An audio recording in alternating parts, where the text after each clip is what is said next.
Bonsoir à tous, il est 20h à Tel Aviv et Jérusalem. L'édition d'été, 1 heure pour résumer l'actualité. Voici les titres de ce dimanche 16 août 2026. Un cessez-le-feu au bord du gouffre au Liban. Le Hezbollah a de nouveau attaqué les soldats israéliens déployés dans le sud du pays. Un drone explosif qui, cette fois, n'a fait que des blessés. Tsahal a répliqué et Beyrouth dénonce les frappes israéliennes.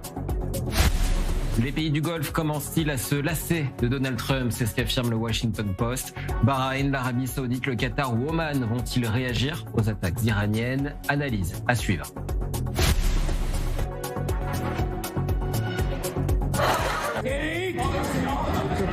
C'était ce week-end à Belfast. L'un de nos journalistes, reporter pour la version en hébreu d'I24 News, a été agressé en Irlande du Nord. Il réalisait un reportage sur la vague d'antisémitisme qui touche le pays. L'homme a crié Fuck Israël, vous l'avez vu, avant de jeter une bouteille en verre sur Nadav Habs, notre caméraman. Le récit de Jonathan à suivre.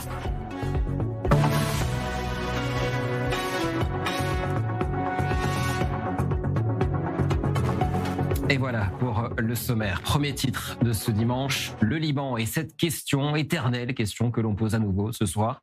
Le cessez-le-feu est-il sur le point de s'effondrer? Côté israélien, on estime que le Hezbollah fait tout pour. L'organisation terroriste libanaise a à nouveau attaqué les soldats israéliens au sud Liban en violation du cessez-le-feu. En réponse, Tsahal a bombardé plusieurs infrastructures du Hezbollah. Beyrouth affirme que 11 personnes auraient été tuées, sans distinction entre civils et terroristes. Regardez les précisions de Déborah Benayoun. Doit-on s'attendre à un nouveau conflit majeur entre Israël et le Hezbollah prochainement? Selon une source politique libanaise, l'organisation chiite cherche une occasion de saboter toute possibilité de négociation directe avec Israël et attend le feu vert de l'Iran alors que les tensions entre Téhéran et Washington restent vives. Les services de sécurité israéliens s'attendent aussi à de nouvelles tensions, aussi bien de la part du Hezbollah que du Hamas, et ce, en coordination directe avec l'Iran.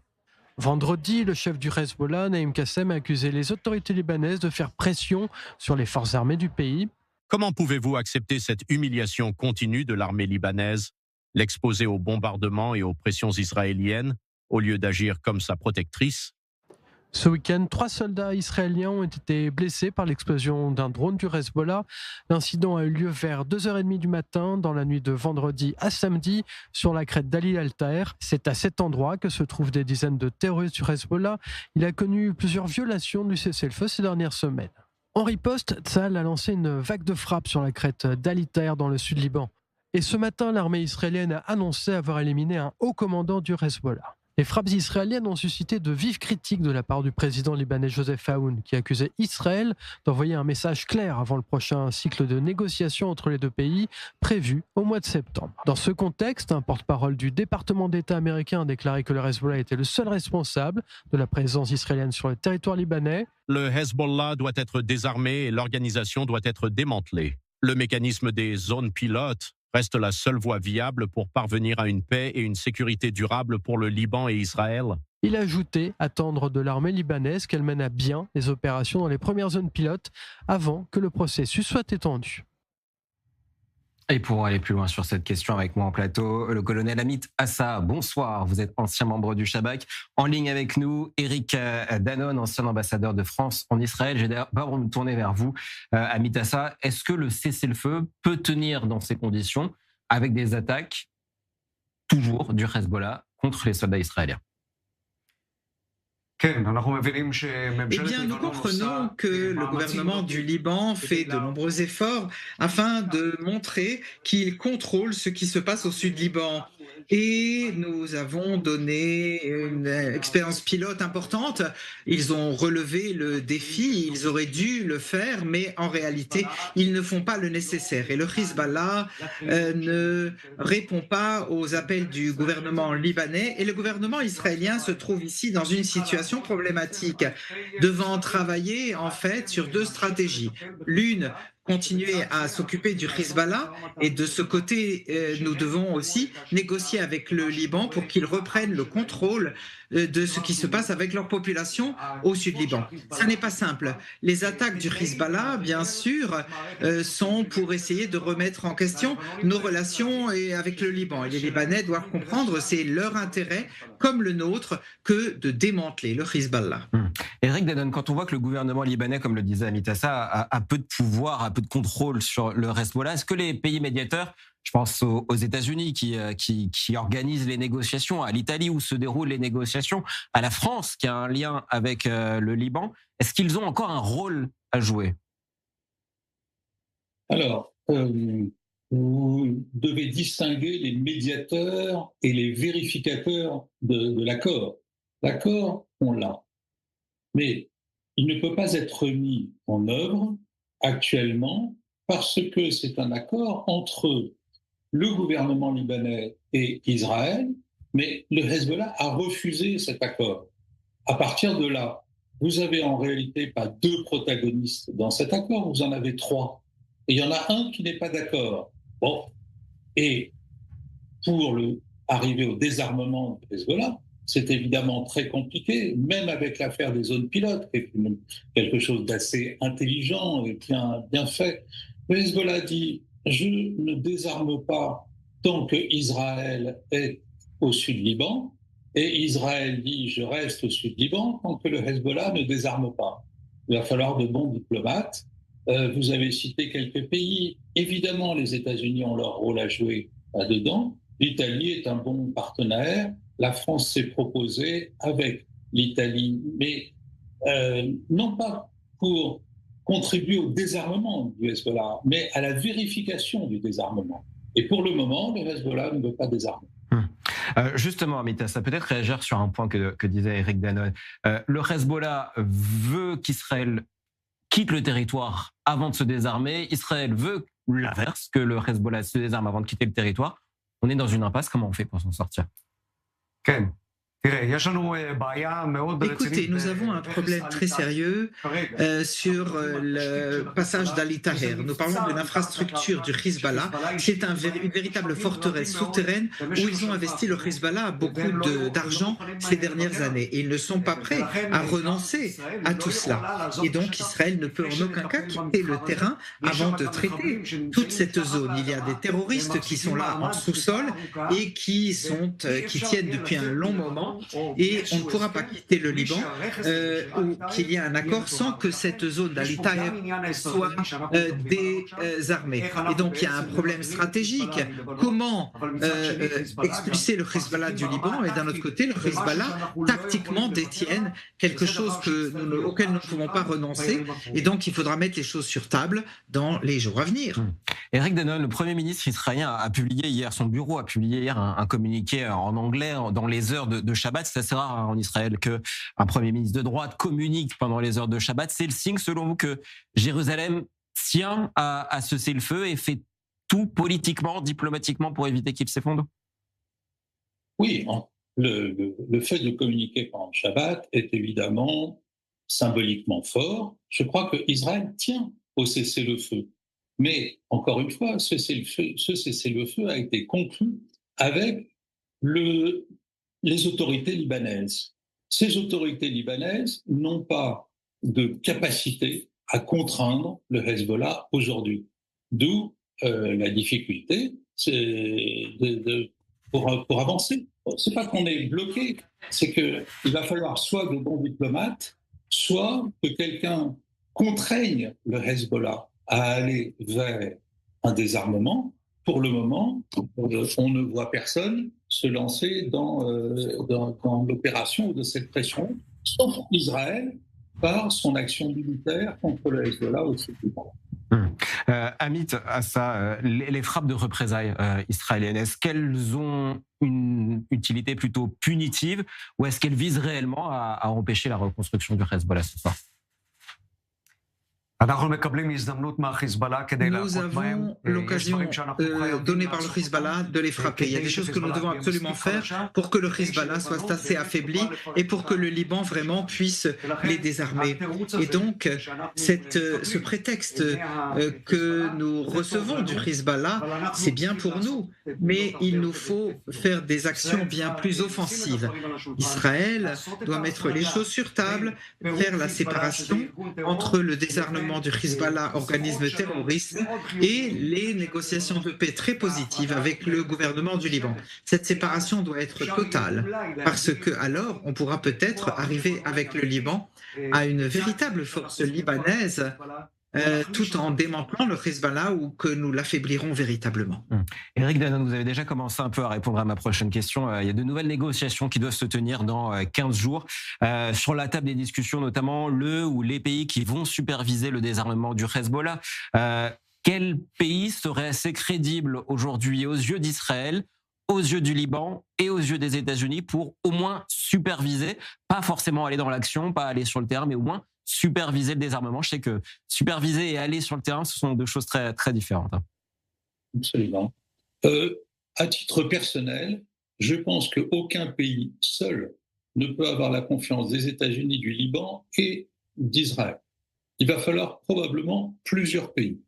Mais plusieurs pays ensemble, ça devient crédible. Si vous regardez côté européen, vous pouvez avoir le Royaume-Uni, l'Italie ou la France, plus la Suisse qui pourra avoir un intérêt. Hors de cela, on a parlé aux dernières négociations de l'Indonésie. Mais je ne pense pas, encore une fois, qu'un seul pays suffise, parce que je ne vois pas aujourd'hui quel pays aurait la confiance de tous les protagonistes. Dernière question. Allez-y. Oui. Mais ça n'empêche pas qu'on trouve, lors du prochain round, dans 15 jours, 3 semaines, une possibilité, une sorte de mini-coalition de la vérification. Et ça, c'est tout à fait possible. Ça, c'est le premier enjeu de la prochaine négociation, enfin du prochain round de négociations. L'autre, c'est de travailler sur ces zones à dégager progressivement. C'est encore une fois quelque chose d'assez intelligent. Vous n'obtiendrez jamais le désarmement du Hezbollah complet sur l'ensemble du territoire, etc. Donc on dit, allons-y zone par zone.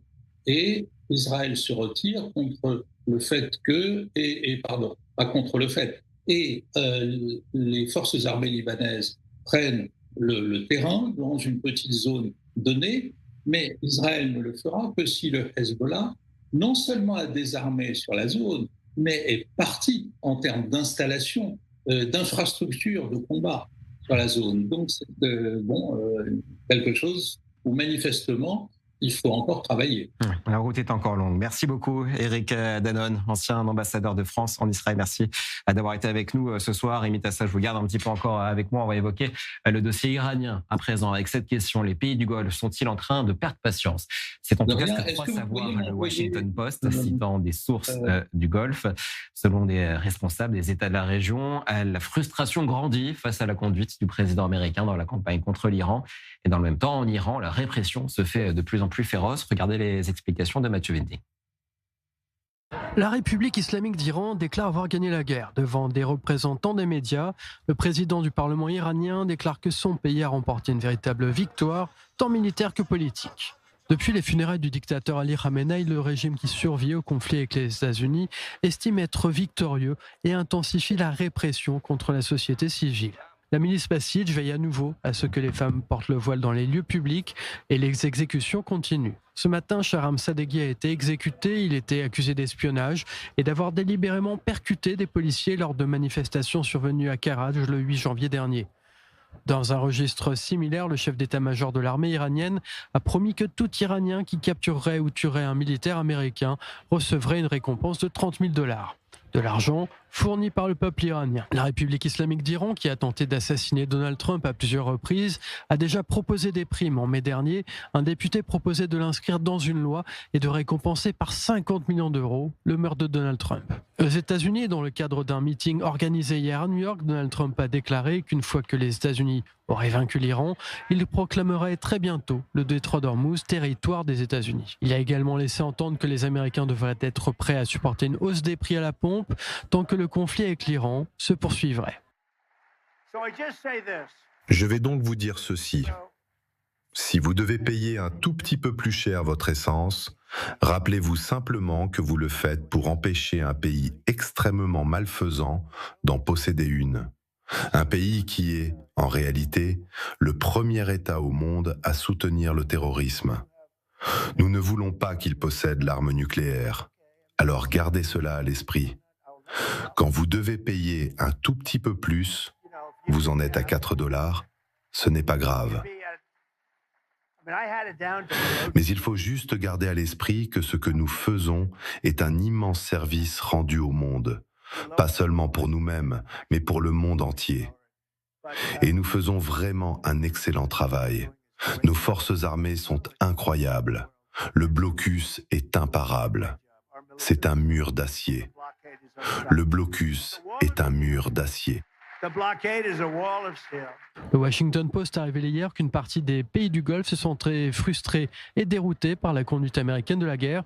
Le sentiment serait que la Maison-Blanche a commencé le conflit et que les pays du Golfe paient l'addition. Certaines des capitales concernées questionneraient même leur intérêt dans l'accueil des bases américaines sur leur territoire. Et si le cessez-le-feu se poursuit en apparence dans la région, il y a d'autres attaques dont on va parler tout de suite. J'accueille en plateau Jonathan Serrero et Mathieu Wending. Merci de nous avoir rejoints. Bonsoir à tous les deux. Mathieu, je vais me tourner vers vous puisqu'on va parler de ces menaces cybernétiques. Le Shin Bet et les services de renseignement lèvent l'alerte, notamment sur ces attaques, sur la cybersécurité, avec des menaces venues d'Iran. Et ce sont nous, médias israéliens, qui sommes concernés. Les journalistes israéliens, les journalistes des médias israéliens sont pris pour cible par la République islamique. Exactement, Christopher. Alors, ce sont les services de renseignement iraniens qui se font passer pour des journalistes israéliens ou des représentants d'institutions israéliennes et font peser une menace sur tout l'ensemble de la presse israélienne et toute personne travaillant pour un média. Donc, ils utilisent les messageries les plus courantes, WhatsApp et Telegram. Ils utilisent la technique du phishing, le hameçonnage. Donc, ils cherchent, leur but, c'est d'installer des programmes dans les ordinateurs de leur cible, des véritables un véritable cheval de Troie qui permet de contrôler les ordinateurs à distance et de voler les données sensibles. Donc, la méthode, on l'a vu, ils se font passer pour des journalistes connus. Ils proposent de travailler ensemble, d'organiser des interviews. Et comme des escrocs, ils créent un rapport de confiance. Et une fois ce rapport créé, ils proposent une réunion. Et là, ils envoient une fausse page qui permet de récupérer les identifiants et là de prendre possession de l'ordinateur. Alors, quelles sont les précautions à prendre si on a un doute sur un message qu'on reçoit ou si on a l'impression d'avoir été hacké? Alors, la Direction nationale de la cybersécurité en Israël a mis en place un numéro d'urgence. C'est le 119. Il marche 24 heures sur 24, 7 jours sur 7. Les analystes sont là. Ils sont en mesure d'analyser une situation, d'expliquer ce qui se passe, de poser un diagnostic personnalisé sur le problème. Avant d'en arriver là, avant d'être hacké, la Direction nationale de la cybersécurité recommande quelques mesures prudentes de précaution. La double vérification quand on a affaire à un nouvel interlocuteur, se méfier des liens envoyés et enfin la double identification sur WhatsApp et Google. Merci beaucoup Mathieu Wending. Amit Assa, c'est vrai que ces cyberattaques représentent un risque important pour Israël. C'est pas un risque à prendre à la légère. Absolument. De manière générale, nous comprenons que l'Iran investit beaucoup de moyens pour nous attaquer sur le plan du renseignement. On l'a vu pendant la guerre aussi, où tout simplement, ils créent des contacts avec des Israéliens et les utilisent comme agents sur le terrain. Et le cyber est aussi un moyen de récolter des informations. Et si vous rentrez sur un téléphone ou un ordinateur de quelqu'un qui a des renseignements qu'il souhaite avoir, ne serait-ce que pour tester la politique et l'état d'esprit, ça s'intéresse aussi. Et puis évidemment, le côté militaire, s'il y a tant et telle question, dans le téléphone, ça les intéresse. Et donc, ils visent les journalistes parce que généralement les journalistes, les reporters créent des contacts avec des gens par exemple à l'armée ou au Mossad ou au Shabak ou en politique au plus haut niveau. Et donc leur point de vue, leur réflexion chez les Iraniens, c'est que ces personnes-là qui ne sont pas contrôlées, qui ne sont pas dirigées, qui ne sont pas protégées non plus du point de vue sécuritaire, peuvent être beaucoup moins sensibles à une attaque iranienne. Et donc, c'est eux qui sont attaqués, en se disant que cela leur amènera du renseignement des lieux les plus sensibles. Et donc, c'est un nouveau canal, et ce n'est pas quelque chose de spécifique que l'on pourrait montrer. Ça n'a pas surprenant. C'est encore un moyen qu'ils ont trouvé en Iran pour des cyberattaques, et nous voyons leur intérêt et d'avoir quelqu'un qui peut donner des contacts avec d'autres. Alors Mathieu nous parlait aussi tout à l'heure dans son sujet un début d'exaspération, semble-t-il, dans les pays du Golfe quant à l'attitude de Donald Trump ou la non-attitude de Donald Trump face à l'Iran. Est-ce que c'est le signe, s'ils perdent patience, ces pays du Golfe, qu'ils vont agir d'une manière ou d'une autre, ou ça va rester assez passif, si je puis dire? Eh bien, moi, je donnerais crédit aux Iraniens dans leurs moyens, dans leur comportement de négociation, même s'ils augmentent le seuil de la patience. Ils semblent impatients, mais c'est du jeu, c'est de la comédie pour les négociations, pour montrer ou prouver qu'ils sont forts, montrer leurs muscles devant les Américains et aussi face à leur propre population, en disant qu'ils tiennent le coup. Donc ils créent un espèce de narratif expliquant au public « nous avons le contrôle de la situation ». Je ferai donc attention de ne pas interpréter le comportement iranien par rapport à la vérité. Ils ont un objectif qui est clair, et cet objectif est d'arriver à tenir le plus longtemps possible parce que le temps joue en leur faveur, et ils comprennent qu'ils ont des biens qu'ils perdent au niveau économique, et ils perdent un temps, et ils perdent énormément au fil du temps, mais pendant ce temps ils développent le nucléaire et tous les autres instruments qu'ils ont, y compris diplomatiques, face aux autres acteurs de l'arène internationale, et nous voyons leur contact avec la Chine et d'autres États qui continuent à les renforcer, et ainsi ils affaiblissent les États-Unis dans le Golfe. Tout cela, nous devons le regarder avec un angle beaucoup plus large et être très prudents et surtout méfiants par rapport à leur comportement. Un autre front ce soir, c'est Gaza, et cette autre question. Israël a-t-il retenu les leçons du 7 octobre? Une question qui se pose après cette information révélée par nos confrères de la 12e chaîne israélienne. Des observatrices de Tsahal postées à la frontière avec Gaza auraient donné l'alerte sur une activité croissante du Hamas à proximité de la ligne jaune, sur laquelle sont déployés les soldats israéliens. Certains membres du Hamas s'approcheraient régulièrement des positions de Tsahal pour tester les réactions de l'armée et les nouvelles règles sur le terrain. Amit Hassan, nos confrères de la 12e chaîne israélienne font un parallèle entre ces témoignages des observatrices aujourd'hui et les témoignages des observatrices avant le 6 octobre. Est-ce qu'on peut faire un parallèle où les deux situations sont de toute façon radicalement différentes, parce qu'on n'est pas sur la frontière, on est sur la ligne jaune?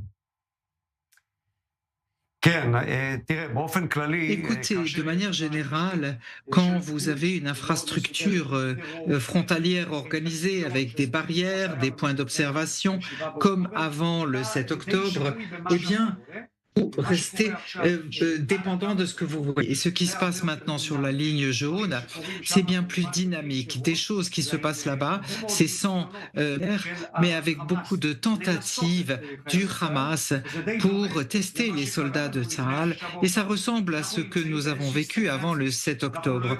Et nous sommes dans une situation de stagnation. Nous ne pouvons pas agir à cause de nos promesses aux Américains.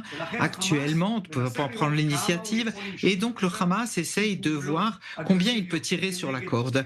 Ils font des actions d'agression contre l'armée, mais à petite taille, pour nous tester et voir jusqu'où ils pourront tirer sur la corde. C'est très dangereux, et nous voyons déjà des tanks être attaqués. Nous voyons des actions qu'ils font pour attirer les soldats de Tsahal à enfreindre, si vous voulez, le cessez-le-feu. Et nous voulons préserver le cessez-le-feu, mais d'un autre côté, nous ne pouvons pas leur permettre de trop tirer sur la corde. Et en bref, sur ce dossier de Gaza, sachez qu'une délégation du Hamas est arrivée en Égypte hier soir. Elle rencontre le chef des services de renseignement égyptiens. Objectif, discuter des moyens de faire progresser le plan d'après-guerre pour Gaza. C'est ce qu'a affirmé un responsable de l'organisation terroriste palestinienne. Une autre réunion serait prévue avec le représentant du Conseil de la paix pour Gaza et des responsables américains lors de la visite de Jared Kushner, qui est en ce moment en Égypte et qui a rencontré le président Al-Sisi. Le gendre de Donald Trump est attendu ensuite en Israël dans le courant de la semaine. Retour en Israël, justement, avec ces tensions qui se poursuivent en Cisjordanie, Judée-Samarie. Les familles palestiniennes de la ville de Kousra, près de Naplouse, continuent à évoquer un siège de leur ville. L'armée israélienne a été déployée sur place et des opérations antiterroristes dans la région auraient été annulées.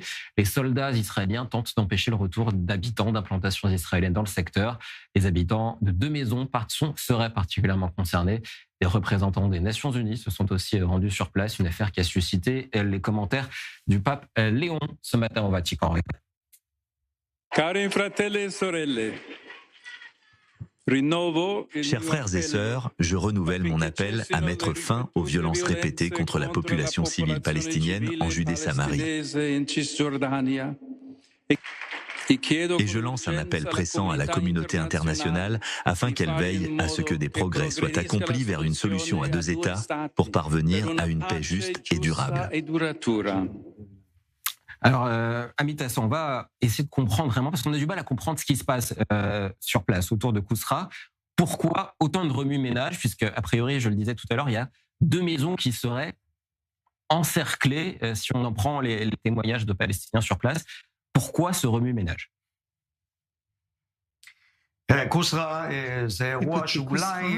C'est un événement qui rapidement montre un conflit qu'on a sur toute la zone de la Judée et de la Samarie. C'est une friction entre les Arabes et les Juifs sur des terrains, il n'y a pas de frontières, c'est-à-dire là, c'est un champ agricole ou des logements qui sont près de ces zones et près l'un de l'autre, juifs et arabes, et cela crée friction.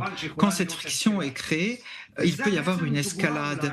Et c'est un exemple, par exemple, d'une escalade qui est sortie du contrôle et maintenant voir comment traiter de cela. À Kousra, on comprend que la maison, d'après ce que nous voyons, la maison qui a été construite par les Palestiniens a été construite sur un terrain qui est disputé. Est-ce qu'il appartient à l'autorité palestinienne ou à quelqu'un d'autre? Et donc, il y avait ici une discussion entre les habitants juifs et les habitants arabes. Et en fin de compte, il y a eu quelque chose d'assez désagréable où l'armée a dû évidemment intervenir. Et à ce moment-là, il faut bien comprendre qu'il y a une menace des 2 parties et la menace contre les habitants juifs doit recevoir la réaction de l'armée aussi sur la défensive. Ce que dit le ministre de la Défense Israël Katz pendant ces événements, il dit qu'il faut changer la situation. L'armée ne doit pas s'occuper des affaires policières. C'est pas à lui de déceler des personnes qui sont en infraction pénale et s'occuper d'eux. C'est pas le rôle de l'armée. L'armée doit protéger les habitants juifs en Judée et en Samarie. Et s'il y a une infraction de gens qui font des choses à l'encontre de la loi, c'est à la police d'intervenir. C'est quelque chose qui n'a pas encore été terminé. C'est l'idée du ministre de la Défense présentée cette semaine. En fin de compte, c'est ce qui doit être la solution. Ce que nous voyons maintenant, Kousra est un exemple de friction et de conflit que nous avons en Judée et en Samarie. Ceci, bien sûr, doit être réglé avant d'être créé en réalité. Ce sont des choses qui devraient être faites avant que des Arabes rentrent sur des zones juives pour lancer des attaques et les infractions en tout genre d'individus juifs qui viennent attaquer en infraction de la loi contre les Arabes. Jonathan Ferro, des sources israéliennes affirment que la Maison-Blanche ferait pression sur Benjamin Netanyahou pour qu'il condamne publiquement ce qui se passe du côté de Kousra. Est-ce que le Premier ministre israélien va réagir à ce qu'il fait? On a vu réagir le pape Léon au Vatican. Alors pour le moment, il n'y a aucun candidat aux prochaines élections qui veut passer pour celui qui défend la population palestinienne. Cela porterait atteinte à leur image auprès de l'électorat israélien qui a durci notamment ses positions sur les questions sécuritaires depuis le 7 octobre. Donc aujourd'hui, malgré des condamnations en coulisses, il n'y a aucun candidat, à part peut-être Yair Golan, qui condamne ce qui s'est passé du côté de Kousra. Comme le disait votre invité, en ce moment, il y a un débat entre les bureaux du ministère de la Défense et ceux de la police israélienne sur la façon de maintenir l'ordre dans cette région, dans cette partie de la Judée-Samarie qui se trouve donc au sud de Shrem, Naplouse, et ils font mention d'un changement radical sur le terrain. Je vous en parlais lors de la dernière émission, de la présence de ces fermes créées par les habitants, certains habitants des implantations de Judée-Samarie, des habitants juifs, des fermes qui sont censées servir d'avant-poste, de protéger notamment ces premières localités qui se trouvent au-delà de la ligne verte. Et c'est ce que fait mention notamment la police israélienne sur la présence de ces fermes. Et ils font mention aussi de ce changement, d'un élargissement de la population juive en Judée-Samarie qui va bien au-delà notamment de la zone A et de la zone B qui est censée être contrôlée par l'autorité palestinienne. Et du côté de la police israélienne, on réclame notamment de l'échelon politique d'imposer la souveraineté israélienne en Judée-Samarie comme solution à ces frictions entre juifs et palestiniens, ce qui pourrait faire baisser, selon eux, le volume des violences. Ce soir, le commandant du district de police de Judée-Samarie, qui déclare l'augmentation de la population israélienne en zone C, le développement des exploitations agricoles hors des localités, nécessite des ajustements et la délégation des pouvoirs nécessaires à la police. Parallèlement, il est impératif de mettre en place un quartier général de mission pour la prévention des violences extrêmes en Judée-Samarie, regroupant le commandement central, la police et le Shin Bet, qui pourrait faire baisser, trouver une solution à ce qui se passe actuellement sur le terrain, car cela oblige les soldats israéliens à réorienter leurs priorités en Judée-Samarie. Amit, ça justement sur cette question, il va y avoir un transfert annoncé, et ça a été annoncé par le ministère israélien de la Défense, de l'armée vers la police sur ce qui se passe en Judée-Samarie et Cisjordanie. Est-ce que ces opérations actuelles de l'armée israélienne autour de Kousra, près de Naplouse, se font au détriment des opérations antiterroristes, comme l'affirment certains médias israéliens, où ce sont deux branches de l'armée différentes? Non,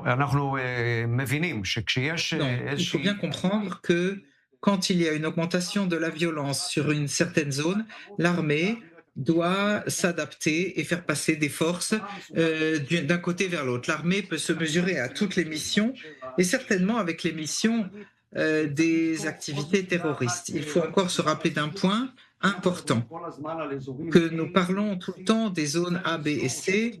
Il faut se rappeler A, B et C sont nés à Oslo. L'accord de l'Oslo est mort. L'accord d'Oslo n'existe plus. Et donc, il y a des transgressions sans cesse de l'autorité palestinienne à l'accord d'Oslo, dans leurs actions, dans leur nombre d'activistes, et tout cela en opposition à l'accord d'Oslo. Il ne faut pas continuer à utiliser les zones A, B, C telles qu'on les avait stipulées dans l'accord d'Oslo, puisque l'accord d'Oslo n'existe plus. On va évoquer un autre statu quo à présent, le statut du Mont du Temple, esplanade mosquée. Nos confrères du Jérusalem Post affirment aujourd'hui que des hommes juifs auraient été autorisés à apporter des livres de prière sur place aujourd'hui. Le média affirme avoir eu la confirmation d'Itamar Ben-Gvir, ministre de la Sécurité nationale. Selon le statu quo, seuls les musulmans ont le droit de prier sur place. Les juifs et les chrétiens, eux, ont simplement le droit de visiter le secteur et à des horaires très stricts. Jonathan, qu'est-ce qui s'est passé sur place? Exactement, les mots sont compliqués à trouver pour dire exactement ce qui s'est passé, car on le sait, c'est une situation explosive sur le mont du Temple, esplanade des mosquées, qui est d'ailleurs deux noms. En ce moment, vous le savez, commencent les périodes des slichot dans le monde séfarade, avant le début du calendrier juif de Rosh Hashanah et de Yom Kippour. Des fidèles juifs se sont rendus sur l'esplanade du mont du Temple, à quelques mètres seulement de la mosquée à Al-Aqsa, et ont été autorisés d'ouvrir des livres de prière et de prier devant aussi ce que les juifs considèrent comme l'un des lieux importants, si ce n'est le lieu principal du monde juif. Ce qu'il faut noter aujourd'hui, et ce qui me semble assez important, Christopher, c'est l'absence de réaction, notamment du monde musulman. Alors, il y a eu des condamnations, mais elles sont assez minces par rapport à ce qui s'était passé, vous vous en souvenez, en 2017, juillet 2017, la pose de portiques de sécurité à l'entrée de la vieille ville autour du mont du Temple, qui avait causé une flambée de violence à l'époque dans la région. On se souvient aussi qu'à chaque montée d'Itamar Ben-Gvir ou d'autres politiques israéliens, notamment, on s'en souvient, Ariel Sharon au début des années 2000, à chaque fois il y avait des flambées de violence, le Hamas menaçait Israël de tirer des roquettes. Là, il y a un certain calme qui règne entre guillemets dans la région, hormis les fronts dans lesquels sont engagées les forces de Tsahal. Là, sur la question du mont du Temple, censé être le point le plus sensible de la planète, il y a un calme qui règne. On espère que ce calme se confirmera au regard de ce qui s'est passé. Je voudrais juste ajouter une chose, c'est que lors des dernières fêtes du Ramadan, il y avait eu une sorte de dialogue qui s'était noué entre Itamar Ben-Gvir, le ministre de la Sécurité intérieure, avec les responsables musulmans, et tout s'était bien passé dans le calme, sans heurts, sans manifestation. Il y avait eu, certes, quelques réactions ici ou là, mais tout s'était bien passé dans le calme. Annie Tassa, une dernière question sur ce sujet. Est-ce que ce calme dont parlait Jonathan Serrero après ses prières juives sur le mont du Temple peut durer, et qu'est-ce qu'il explique? Deux choses centrales. D'abord, la dissuasion, c'est très important de comprendre que celui qui veut faire exploser le mont du Temple comprend qu'en réalité, ça n'ira pas parce qu'Israël est très forte et qu'il n'y aura pas de tolérance. Et puis, il faut le dire face au monde, c'est un lieu sacré, tant pour les Juifs que pour les musulmans. Et exactement le même lieu, dans la même mesure. Il faut de la tolérance des deux religions pour l'autre. Ça n'est pas une propriété privée de l'un ou de l'autre, et ça n'est pas divisé entre l'un ou l'autre. C'est cela que nous devons expliquer au monde, c'est la terminologie que nous devons utiliser, en plus de la dissuasion, et nous voyons qu'il n'y aura pas de contraction. Eh bien, merci beaucoup à tous les trois, Amit Assa, ancien membre du Shabak, Jonathan Serrero et Mathieu Winding, journaliste. Merci d'avoir été avec nous. Le torchon brûle entre Jérusalem et Londres, en cause un commentaire de Benjamin Netanyahou parlant du Royaume-Uni comme, je cite, d'une république islamique. Laura Calmu nous attend à Londres. Bonsoir Laura. Londres n'a pas du tout apprécié la remarque du Premier ministre israélien. Oui, c'est une formule particulièrement provocatrice de Benyamin Netanyahou et elle déclenche une nouvelle sorte de crise avec Londres. Le Premier ministre israélien qui a qualifié le Royaume-Uni de, je cite, République islamique de Grande-Bretagne. Dans un podcast de la radio de l'armée israélienne, Benyamin Netanyahou évoque d'abord Winston Churchill et le soutien de sa famille à Israël pendant la guerre des 6 jours en 1967. Puis il se demande si ce serait encore possible aujourd'hui. Et avec un sourire, il reprend cette phrase, je cite, « La première république islamique dotée de l'arme nucléaire sera la Grande-Bretagne », avant d'ajouter « Nous veillons à ce qu'il n'y ait pas une autre ici en Iran ». À Londres, la réponse est très ferme. Ces propos sont totalement inacceptables, affirme le gouvernement britannique qui dit avoir directement protesté auprès d'Israël. Le porte-parole israélien David Mencer tente depuis de relativiser. Benyamin Netanyahou, dit-il, ne faisait que reprendre une formule déjà utilisée par J.D. Vance en 2024. Mais l'incident intervient surtout au pire moment entre les deux pays, avec Londres qui a reconnu l'État palestinien, qui critique de plus en plus ouvertement l'offensive israélienne à Gaza et qui envisage même d'interdire le commerce de produits provenant d'implantations israéliennes en Cisjordanie.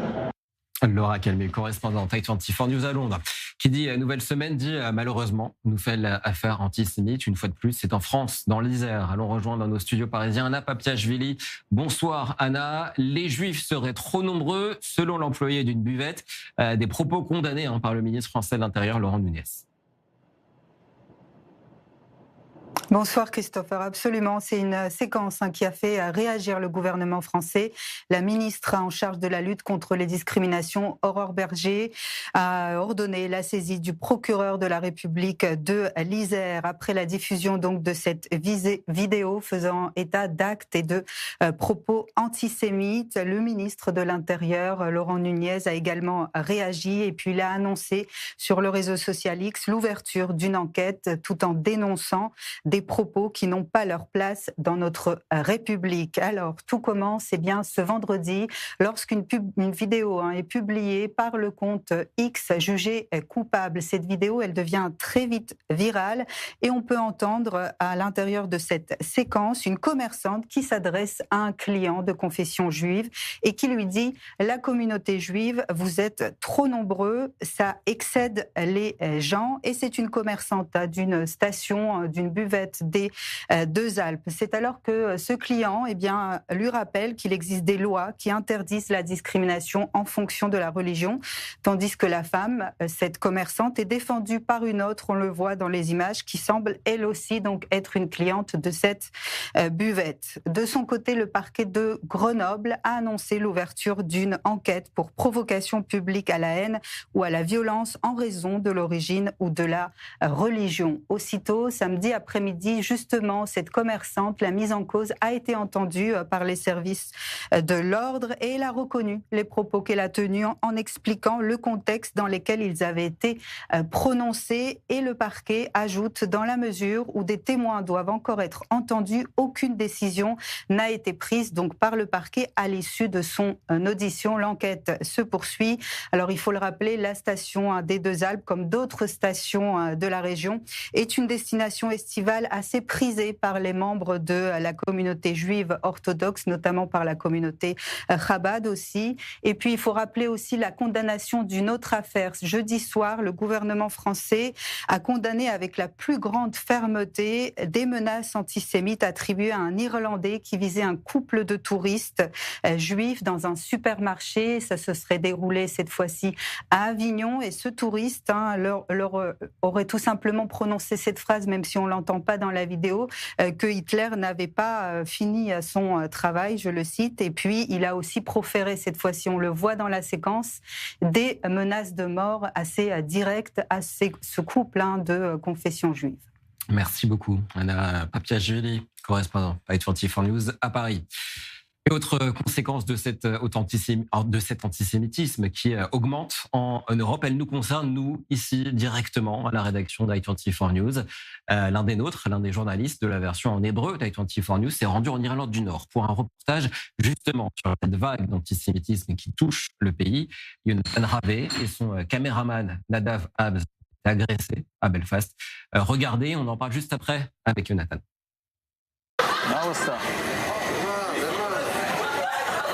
Delete! Delete my picture now. Okay. What's the problem? Don't touch him. What's the problem? Get up. No touch. Stop recording me. Okay. Please, police, please. What are you recording me for? Don't touch him. Touch me. Don't touch him. What are you recording me for? We're going to the police. We're going to the police. You want to go to the police? We're going to the police, yes. You want to go to the police? Yes. Don't touch me.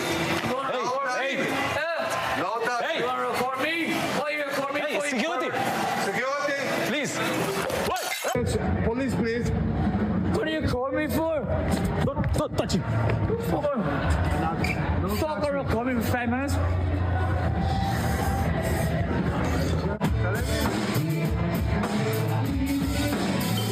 Did he hit you with a ball or a drop? He's attacking us. I know, I've seen him.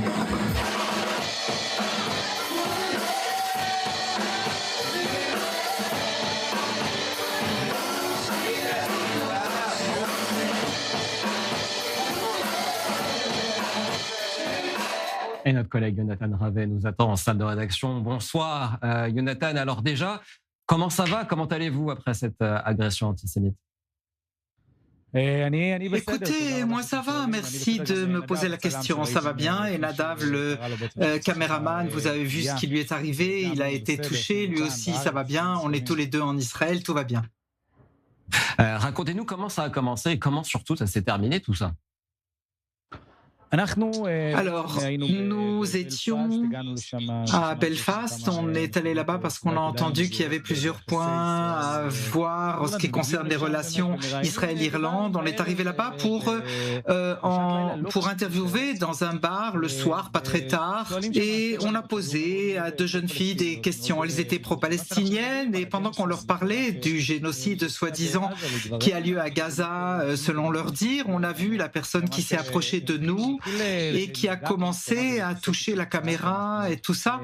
Et donc, très vite, on a essayé de s'éloigner. Vous avez vu, il est revenu vers nous, il s'est rapproché de nous et nous, on s'éloignait. On ne cherchait pas la confrontation.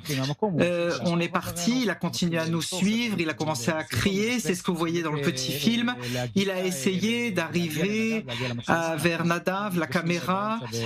On s'est retrouvés, il nous a poussé, tout ça, et il a pris le verre de bière, l'a jeté, ça a touché le sol, et ce que vous voyez en fait, c'est la coupure qui est arrivée, parce qu'il l'a jeté avec force vers le caméraman Nadav, et en fait, c'est les éclats qui l'ont blessé. Alors vous avez demandé de l'aide, on le voit dans la vidéo autour de vous, comment les témoins ont-ils réagi à votre appel à l'aide ? En effet, on a demandé aux gens, on a appelé à l'aide. J'ai appelé sécurité, parce que dans les bars en Irlande où on avait déjà été, on a vu qu'il y avait des gens de la sécurité sur place. Et donc, au début, c'est pas clair s'ils voulaient pas aider ou ils n'ont pas bien compris ce qui se passait. Ils ont vu ce qui s'est passé, on les a appelés, ils ont regardé, ils n'ont pas compris peut-être, ou ils ont choisi de ne pas aider. Ce n'est après qu'ils aient lancé le verre de pierre, on s'est caché, et là, ils l'ont éloigné. Effectivement, l'agresseur. Alors, comment ont réagi cette fois-ci les forces de l'ordre sur place à Belfast ? La police n'était pas là en fait. Les agents de sécurité du bar ont probablement appelé la police. Ils nous ont dit qu'ils avaient appelé la police. Nous, on n'est pas restés là-bas. Il est tard le soir, on était fatigués, on voulait juste rentrer et s'en aller. Et puis, ça nous intéressait pas ce qu'ils allaient faire avec le matériel. On avait peur. En fait, on avait peur. Alors, on est parti avant que on ait pu voir la police arriver. Mais oui, ils nous ont dit que la police arriverait. Alors, ce n'est pas la première fois que vous enquêtez sur les vagues d'antisémitisme en Europe. Vous êtes allé en Espagne, je crois aussi. C'est la première fois que ça va aussi loin qu'à Belfast ? Je crois que c'est la première fois qu'on en arrive à une telle agression physique où on nous cherche, on nous attaque, on nous poursuit. Mais bon, si on regarde l'opinion sur Israël dans le monde, c'est une mauvaise situation. On a de plus en plus de mal à trouver des gens qui nous soutiennent. On les cherche, on y arrive. Ces amis d'Israël, mais ils sont vraiment très isolés parce que la rue, de manière générale, est opposée à nous, que ce soit en Espagne, à New York, et maintenant en Irlande et dans les autres pays du projet sur lequel nous travaillons aujourd'hui, l'Angleterre et autres, nous voyons énormément de personnes qui sont hostiles à Israël, et même s'ils ne sont pas agressifs à notre rencontre, l'opinion publique, ce qu'ils savent et entendent à notre propos est vraiment très négatif. À un tel niveau, c'est la première fois que ça nous arrive en tout cas. Cet événement est symptomatique finalement, selon vous, de la montée de l'antisémitisme en Irlande du Nord ? On regarde Belfast et on voit que c'est un peu spécial. Belfast est divisé. Nous avons une petite cours d'histoire. Il y a les accords du Bon Vendredi et on a l'Irlande du Nord qui est autonome sous la Grande-Bretagne. La ville est divisée entre la partie catholique qui est irlandaise et la partie irlandaise qui est britannique. Donc le côté irlandais, à cause de ce lien avec l'IRA, il y a beaucoup de haine pour Israël, beaucoup d'identification à la Palestine, mais on a vu de l'autre côté de nombreux quartiers avec des drapeaux d'Israël, ce qui est renversant. Belfast elle-même, déjà au départ, est très divisée. Difficile de dire qu'il y a une augmentation de l'antisémitisme à Belfast. C'est plus extrême, mais c'est très difficile de faire vraiment le point. Alors vous, comme moi, Jonathan, on en a connu d'autres. On a couvert cette guerre en ce moment en Israël sous les missiles, sous les bombes. Est-ce que ça a entaché votre détermination à couvrir cette fois-ci l'antisémitisme en Europe et dans le monde ? Non, je crois le contraire est vrai. Quand on voit cet incident, la personne qui se permet de faire cela parce qu'on vient d'Israël, il fait ce qu'il veut, je pense que c'est exactement la raison pour laquelle il faut ce genre de projet et de reportage. C'est ça qui me motive encore davantage.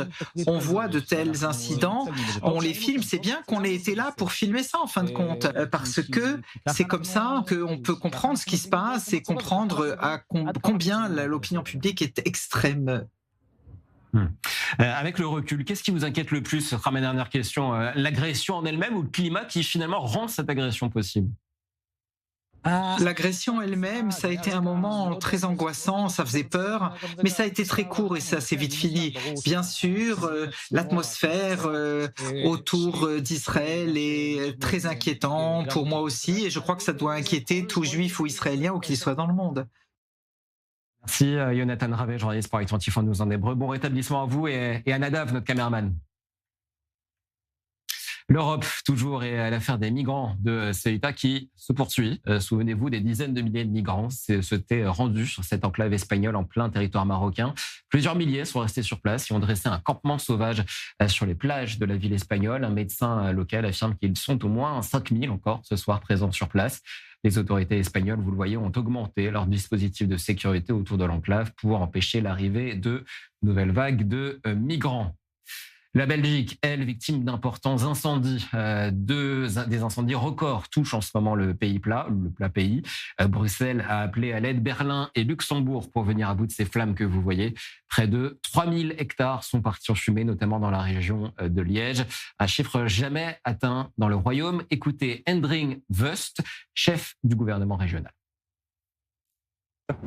Nous faisons face au plus grand incendie de forêt de l'histoire de notre pays. 300 hectares, soit environ 400 terrains de football.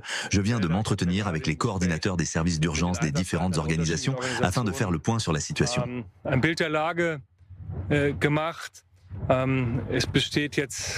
Il y a désormais de premiers signes encourageants, laissant espérer que l'incendie pourra être maîtrisé. Il y a également bon espoir que les habitants évacués du village de Gey puissent bientôt regagner leur domicile, à condition que la situation continue d'évoluer favorablement. Et on va terminer cette édition avec un peu de légèreté, ça va nous faire du bien à tous. D'abord, cette bonne nouvelle pour notre cher Noam Betan. Le chanteur franco-israélien connaît un succès fulgurant depuis son passage dans Akor Havaba et sa deuxième place à l'Eurovision en mai dernier. L'interprète de Booba, notamment, et de Michel, achève ce soir une série de 5 concerts à guichet fermé ici, juste à côté de nos studios. C'est l'équivalent de 3 Olympia à Paris. Et Noam Betan vient, dans cette vidéo, tout juste d'annoncer un nouveau concert dans l'une des plus grandes salles de la ville blanche à Tel Aviv. C'est la Menorah. Il ne reste déjà ce soir plus que quelques places. Rendez-vous le 28 septembre. Autre succès bleu et blanc, celui d'Hanan Khalaili. Le footballeur israélien est devenu le joueur israélien le plus cher de l'histoire. Le natif de Haïfa vient de s'engager avec Crystal Palace. C'est en première ligue. Il va donc quitter le club belge de l'Union Saint-Gilloise et la Belgique pour rejoindre le championnat anglais. Montant du transfert, 24,5 millions d'euros. Hanan Khalaili, arabe israélien, devient donc le joueur israélien le plus cher de l'histoire. Il avait été formé au Maccabi Haïfa. Avis enfin aux fans de Disney, Pixar, Marvel et Star Wars, de grosses nouveautés vous attendent pour ces prochains mois. La convention D23 du géant Disney+, a fait plusieurs annonces ce week-end avec pêle-mêle un nouveau volet des Avengers, de Star Wars, d'X-Men, des Indestructibles et même de la Reine des Neiges. Le récap est signé ce soir Déborah Benet. This is your trial, Ahsoka. L'année prochaine, les fans de Star Wars repartiront pour une galaxie très très lointaine avec Star Wars Starfighter, une sortie très attendue qui coïncidera avec le 50e anniversaire du tout premier film de la saga. Dans le rôle titre, Ryan Gosling, venu présenter le film en personne lors de la fameuse convention D23 de Disney, devant plus de 10 000 spectateurs. Autre moment fort de cette soirée, les mutants sont de retour. Marvel a dévoilé le nouveau casting de X-Men. Parmi les nouveaux visages, Adam Driver, Inesta Navarrete et Sadie Singh, déjà aperçus dans Spider-Man. Les fans devront toutefois être patients. La sortie du film n'est pas prévue avant mai 2028. 40 secondes. Pour découvrir Avengers Doomsday dès la fin de cette année. Au programme, un véritable choc des titans. Avengers, les 4 fantastiques, les X-Men et les combattants du Wakanda vont unir leurs forces face à un ennemi redoutable, le docteur Fatalis, incarné par Robert Downey Jr. Côté Pixar, on apprend que plusieurs nouveautés sont au programme. Le conte italien Gatto et le film fantastique Ghost Market. Le studio a aussi montré des extraits, des suites en préparation, notamment Les Indestructibles 3 et Coco 2. Les fans ont manifesté leur enthousiasme pour d'autres suites Disney, comme Lilo et Stitch 2, L'Âge de Glace 2, Monde de Lave et La Reine des Neiges 3. De quoi confirmer que Disney mise sur ses licences les plus populaires pour les années à venir, entre nouveaux super-héros et retour de personnages cultes. Alors, avis aux amateurs.